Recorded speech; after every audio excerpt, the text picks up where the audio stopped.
অপু বিশ্বাসকে জাজ সরাসরি বলে দিচ্ছে, আমি তো আপনাকে চিনি না, আপনি কোন নায়িকা। অপু বিশ্বাসকে জাজ চিনতে পারতেছিল না, এবং অপু বিশ্বাসের যে উকিল সে বলতেছিল যে মাননীয় আদালত উনি হচ্ছে 100টা মুভির নায়িকা।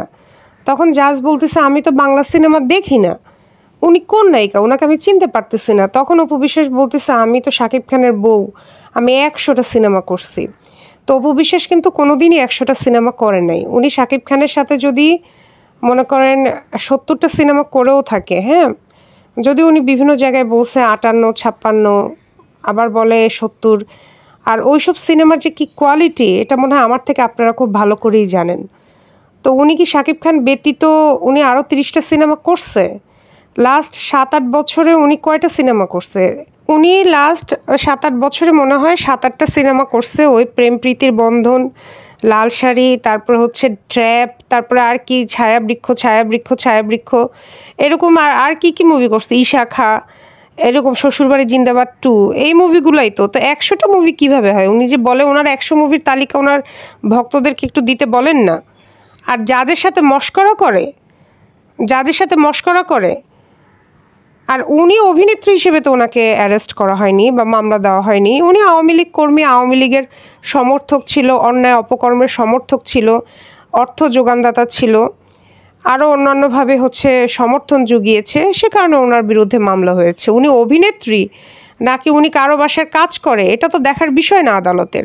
এখন কেউ যদি অভিনেত্রী হয় তাহলে সে কেন অন্যায়কারী যদি হয়ে থাকে কেন সে পার পেয়ে যাবে? আমার কথা হলো এইটা। তাহলে তো মমতাজও পার পেয়ে যেত, কই মমতাজ তো এখন জেলে আসছে।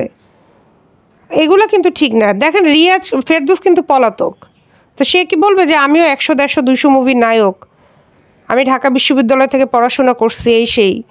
তো কই ফেরদৌস কোথায়? ফেরদৌসকে তো খুঁজে পাওয়া যাচ্ছে না, রিয়াজকে খুঁজে পাওয়া যাচ্ছে না। তো ভাই চক্ষু লজ্জা যদি না থাকে তাহলে তো আর কিছু করার নাই, লজ্জার তো আর ভ্যাকসিন নেই।